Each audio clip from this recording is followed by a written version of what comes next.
guys! Kamusta po kayo? Welcome po sa aming vlog! For today's video guys, ako muna ay magwawalis ng aming harapan. Tuwing umaga nga po pala ako dyan nagwawalis dahil po lagi nahulugan ng dahon ng akasya. Si Baby Lensil nga po pala ay gising na, pero nasa loob pa rin sila nila mama. Tingnan nyo nga po pala si Baby Lensil, ang kulit-kulit at ang cute-cute pa. Nilagay po namin ang camera sa harap niya. Ang hilig po niyang magpa-cute sa harap ng camera. Talaga pong nakakagigil si Baby Lensil. Sanay na nga po pala siya sa harap ng camera. Kasi po, meron siyang page.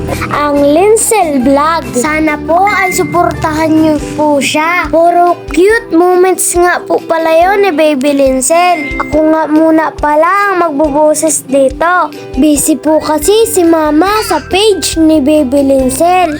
Ito nga po pala si Kuya Jantel. Siya muna ang maghuhugas. Syempre maghuhugas yan kasi hindi papayagan maglayas. Lagi kasi yang gumagala si Kuya Jandel. Kaya po napapagalitan ni mama.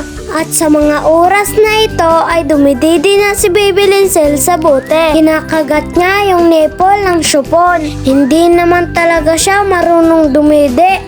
Naiinis siya sa nipple. At maya-maya nga pala ay kumain na kami. Ang ulam namin ay sardinas at kamatis. Ang sarap naman po talaga nitong iulam, lalo na kung maanghang. Kain po tayo mga ka-idol. Matapos ko nga po palang kumain, binidyohan ko ang langit. Ang ganda po kasi ng ulap.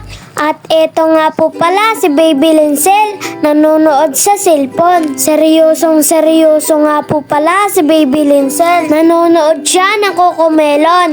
Nakakatuwa talaga siyang panoorin. Ang galing-galing na rin niya humawak ng cellphone. Pareha siya ng katabi niya.